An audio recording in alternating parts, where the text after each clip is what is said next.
Washington, ¿cómo está? Buenos días, ¿me escucha? Buenos días, Nelson. Buenos días a toda la audiencia. Ya estamos en vivo y en directo y lo estamos observando, mi querido amigo. Le hacía la introducción con el tema de a propósito del 30S y de la defensa que usted lleva de algunas personas procesadas, pero también le decía a la audiencia, para que no se olvide que usted es el abogado que lleva el caso de los trabajadores de Cervecería Nacional, ¿verdad? Antes de ir al tema, ¿alguna novedad del tema del caso de Cervecería? Bueno, en realidad sí tenemos novedades.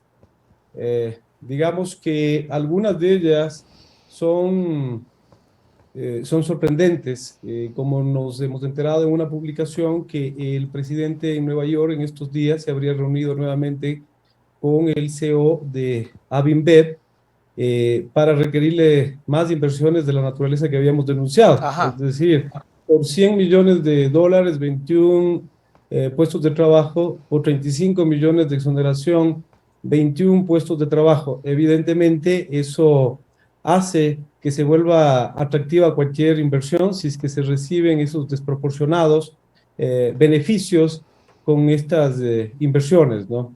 Pero bueno, en los próximos días nos vamos a referir a ese tema y vamos a sacar documentadamente. Mientras tanto, estamos esperando que el ministro de la Producción responda a la denuncia y el pedido de que se termine unilateralmente ese contrato de inversión Claro. por violación del artículo 30, ¿no? Ok, eso estará pues entonces muy pendiente. Estaremos igual cualquier cosa conversando. A ver, hablemos entonces sobre el asunto que hemos concretado el día de hoy. Primero, usted es parte de la defensa de algunos procesados dentro del 30S a propósito de un año más de este evento. Cuéntenos un poco del proceso de defensa que usted lleva adelante y un poco también en contexto del caso, como para que la gente hoy recuerde, porque entenderá, mi querido abogado, que la gente y la mente a veces es muy frágil y ya a veces nos olvidamos de una semana a otra, uno se olvida cosas, ¿no? Entonces, adelante, abogado. Así es, efectivamente, con los escándalos que se dan prácticamente todos los Uno días, la tras otro. gente se olvida. Y bueno, sí, vamos a cumplir 12 años de los hechos que ocurrieron el 30 de septiembre del 2010, donde hubo una sublevación de la policía, y no solamente una protesta, sino que se levantaron en armas, inclusive en el sector del hospital de la policía, donde el presidente de ese entonces, el economista Rafael Correa, estuvo retenido y con riesgo a su vida. Esa es la verdad histórica y en ese contexto tuvo que intervenir sobre la base de un decreto de estado de excepción Uh -huh. legalmente emitido, tuvo que intervenir en un conflicto interno en las Fuerzas Armadas. Y recordemos que las Fuerzas Armadas realizaron un operativo al que se le denominó la Operación Rescate, Uh -huh. para rescatar al primer mandatario, cumpliendo la Constitución. Y claro, porque había el riesgo de que si no se realizaba ese operativo y llegaba a producirse el magnicidio, la responsabilidad penal por omisión hubiera sido gravísima también para los jefes de la cúpula, ¿no es cierto?, integrantes de la cúpula militar de ese entonces y para las Fuerzas Armadas.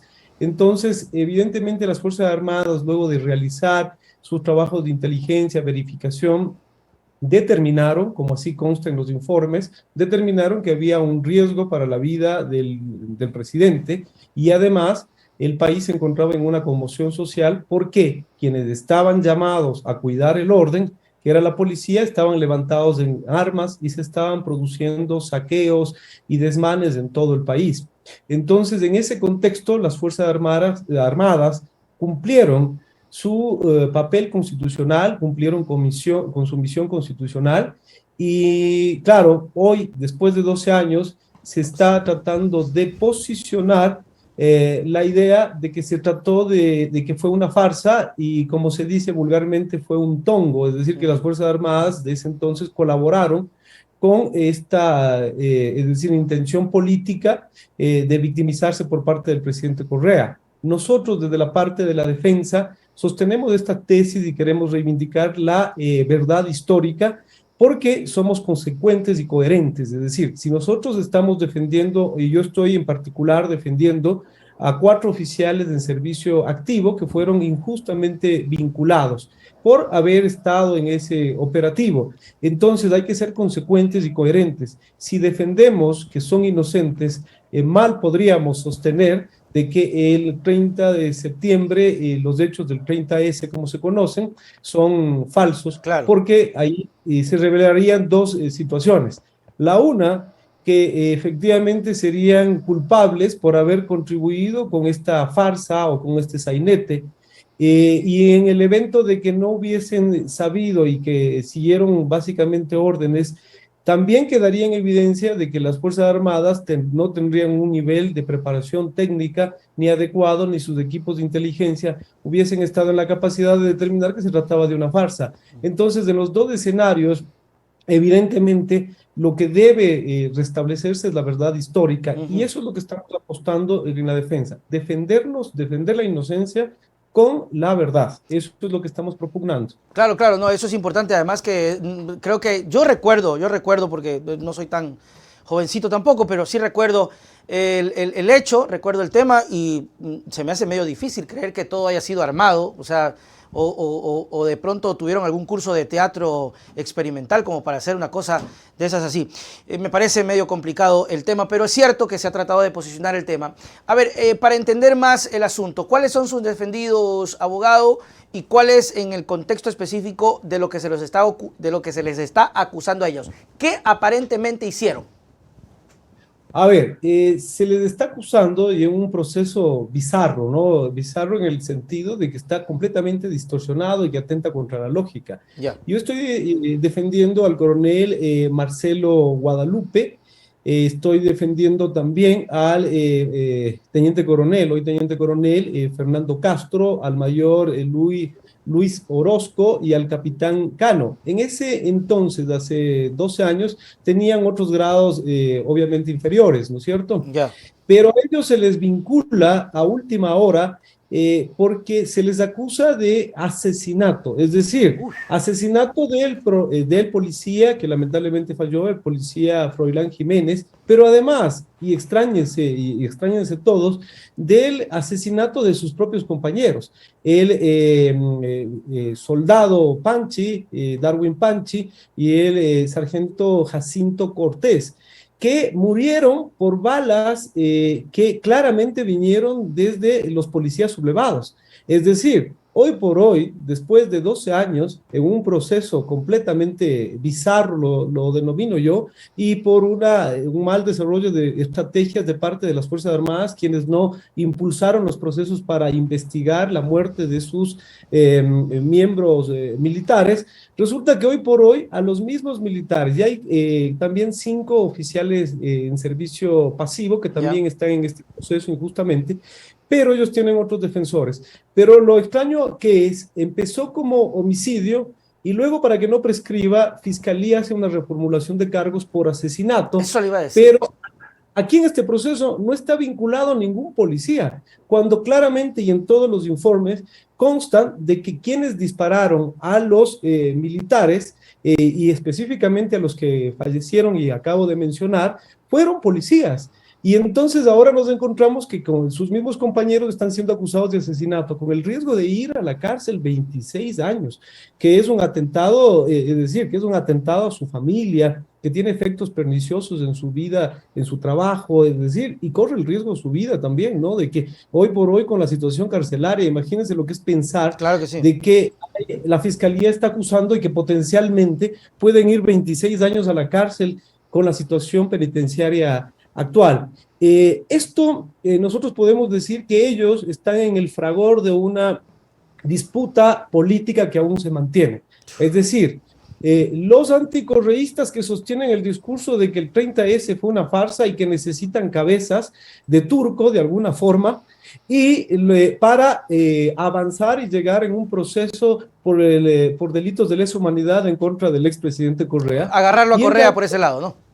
Y en cambio los correístas, que evidentemente, el sector del correísmo, que evidentemente sostiene la veracidad del 30S y de que se trató de un magnicidio.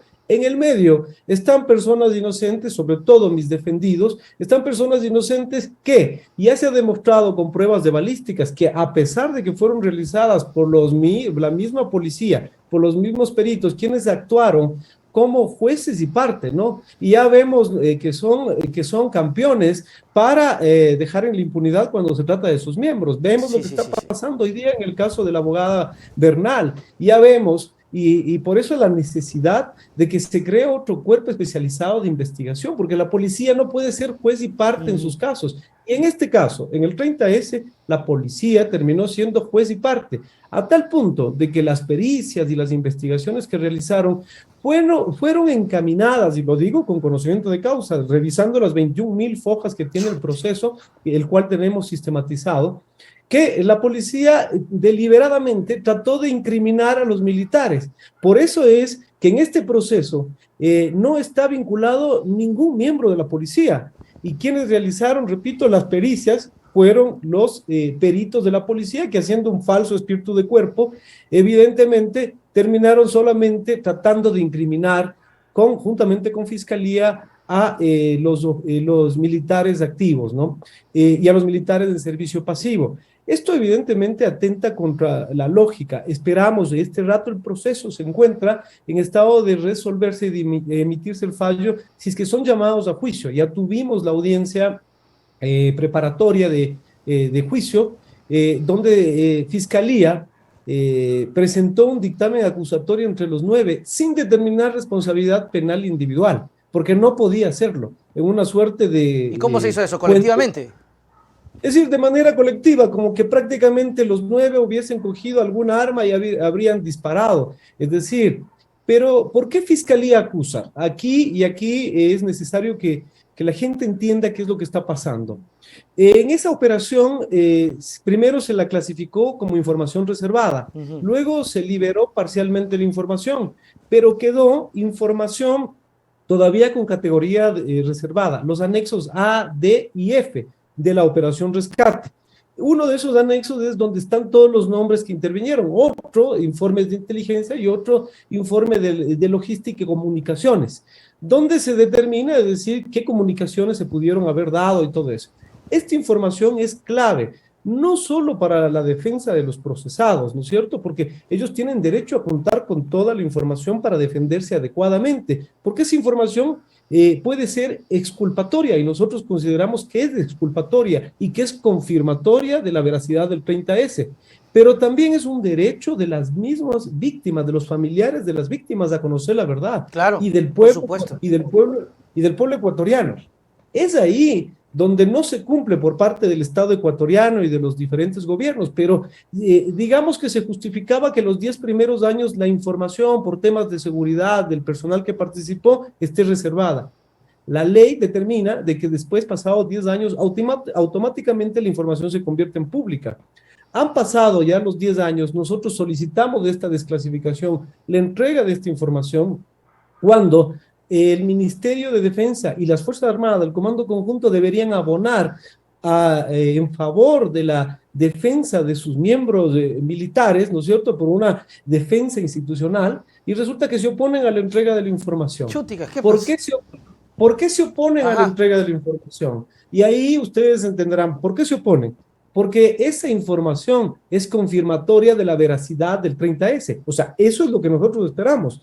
Si no fuese así, nosotros como defensa técnica ni siquiera insistiríamos pues, en eso, si ahí están los nombres o se termina siendo perjudicial para nuestros clientes. Claro. Pero lamentablemente, y a pesar del ofrecimiento del presidente Guillermo Lasso, tan pronto como se posesionó de presidente, incluso el 13 de julio, hay un video que yo lo difundí en las redes sociales y que fue difundido por el asambleísta Villavicencio, quien el 13 de julio salió de Carondelet y en la puerta de Carondelet anunció de que el presidente se ha comprometido a desclasificar toda la información del 30S. Claro, evidentemente con eso anunciando como que esa información iba a servir de fundamento para seguir otros procesos o la intención que ellos tengan. Pero creo que al revisar la información... Se dieron cuenta de que no. Se arrepintieron y esa información termina siendo confirmatoria de la veracidad del 30S. Creo que hay que recuperar la memoria histórica independientemente de a quién beneficie, pero no se pueden posicionar falacias. Démonos cuenta que hoy por hoy han resultado y se han emitido sentencias de recursos de revisión y vemos que decenas de policías que participaron en el 30S, que tuvieron sentencias condenatorias incluso de doble conforme, es decir, de primero y segundo nivel, resulta que salen absueltos. Y uno dice, ¿por qué? ¿Por qué razón? Y salen como héroes. Incluso reciben indemnizaciones y retornan a sus cargos después de tantos años. Y uno dice, ¿por qué? Hay necesariamente una visión de posicionar una verdad, ¿no es cierto? Una verdad fabricada para efectos de decir, la policía nunca hizo nada, ellos son los inocentes. ¿Y quiénes son los asesinos? Son los militares. Y esto lo digo con conocimiento de causa porque recordemos en la campaña que Carlos Andrés Vera dijo que iba a sacar una serie de reportajes y capítulos que se llamaban Historias de la Mafia. Y ahí sacó el segundo capítulo que se refería al 30S, donde hacía básicamente de manera melodramática la intervención de un policía que nunca ni siquiera ha pagado sus pensiones alimenticias y que goza de poca credibilidad. Y claro, terminó acusando. Y el titular principal de ese especial, digamos, de ese capítulo era militares asesinos. Wow. De esa forma se prejuicia incluso el criterio y la libertad para decidir de parte de los jueces. Están condicionados los jueces ¿a qué? A abonar a esta tesis del poder de turno. Y ahí vemos que salen, nuevamente, repito, salen policías absueltos con recursos de revisión. Entonces la verdad se está distorsionando. Los policías que fueron los sublevados, revelados con armas, que dispararon, que produjeron las muertes de estas, resulta que ahora terminan siendo héroes y quienes salvaron la democracia, estabilizaron al país en ese momento, independientemente del nombre del presidente que hubiese estado de turno, son las Fuerzas Armadas, ¿no? Entonces, pero hay un asunto muy claro, Washington, que es el tema político y lamentablemente cómo todo lo daña y todo lo destruye. Y yo recuerdo eso y esto viene desde el punto de vista de que con esa absolución, que no entro en detalles de quiénes son los policías, se crea lo que tú decías hace rato, el relato de es que ellos, Correa los acusó a ellos. Entonces, liberando, absolviendo y todo, dejándolos en libertad, se comprueba que el que estaba equivocado era Correa o el gobierno de Correa y se crea este relato que hace daño a la verdad. Esa liberación de información, ¿tú crees que en algún momento lo harán, Washington? Bueno, nosotros consecuentes, ¿no es cierto?, con esto, porque no tememos a que esta información se libere, consideramos que va a ser un elemento, es decir, exculpatorio para los procesados, para mis defendidos. Pero aquí nos encontramos con una cuestión, una doble posición de parte de las Fuerzas Armadas del Ministerio de Defensa. El ministro de Defensa hace unas pocas semanas, en una ceremonia castrense por uno de los aniversarios de gestas históricas del Ecuador, al presidente, en medio de todos los oficiales, dijo que efectivamente en el 30S están injustamente acusados y procesados de asesinato oficiales activos y oficiales en servicio pasivo. Ese discurso uno lo ve y dice, bueno, veamos, hay coherencia.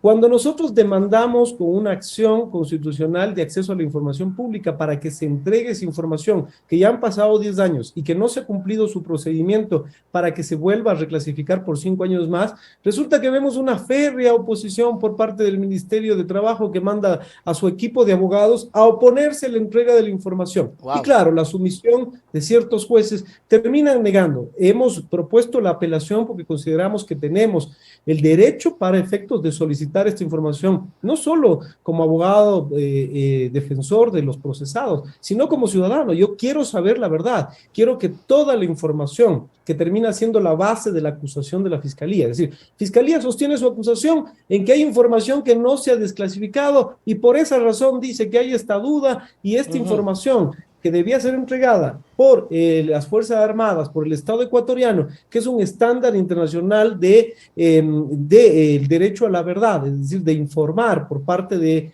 los estados, y que normalmente en los procesos de responsabilidades contra los estados sirve para condenar a los estados. Es decir, si un estado no da la información, automáticamente se convierte y va a ser sentenciado. Pero este estándar se quiere aplicar a la responsabilidad individual penal de los procesados, ¿no? Y con eso, y con esto se sostiene una acusación que termina siendo injusta. En esto, Nelson, nosotros hemos planteado primero la nulidad. Planteamos la nulidad. No fue acogida por la jueza ha sido recusada, el proceso sigue de largo, pero planteamos la nulidad. ¿Con qué objeto? Con el objeto de qué? De que se incorpore esta información dentro del proceso para que todos, tanto los familiares de las víctimas cuanto los procesados, puedan utilizar esa información en defensa de sus posiciones. Nosotros estamos con la conciencia tranquila y esperamos y consideramos que esa información va a ser exculpatoria para los procesados. Pero eso permitiría sentar un precedente de una vez por todas en estos casos y conocer la verdad. Pero tanta es la veracidad de este tema que nosotros dentro del proceso conseguimos la declaración, o sea, la versión libre y voluntaria del expresidente Correa. Es decir, en este proceso durante 11 años no se había dado nunca la versión y los abogados y la fiscalía decían que el presidente tiene que ocultar y todo eso. Cuando él concurre, se demora casi 4 horas, hasta las horas de la madrugada, y da la versión. Y el expresidente relata, incluso las preguntas que le realizamos, él relata que el riesgo a su vida en el que se encontraban. Incluso relata una anécdota de que en algún momento, como ya estaban disparando a su ventana y estaban forzando la puerta, le dio la disposición a uno de sus asesores, me parece que es el asesor Latorre, le dijo que tomara un arma y que si botaban la puerta, tumbaban la puerta, le dispare en la frente porque no quería que se humille a la majestad de la presidencia y no quería sufrir esa humillación. Vean, esto marca que efectivamente el estado de conmoción y el estado de riesgo era real y era grave. Esta versión rendida por él, no pues por Juan Piguave ni el sargento, no, sino por el expresidente de la República, el que estuvo retenido, debía considerarse como un elemento de descargo. Fiscalía no dijo, ni siquiera mencionó, no dijo ni pío respecto de eso. No valoró lo que dijo Correa. Y presenta un dictamen acusatorio basado en versiones de cabos y sargentos de la policía. Es decir, las versiones de los cabos y sargentos de la policía tenían más valor que la del expresidente que estuvo retenido.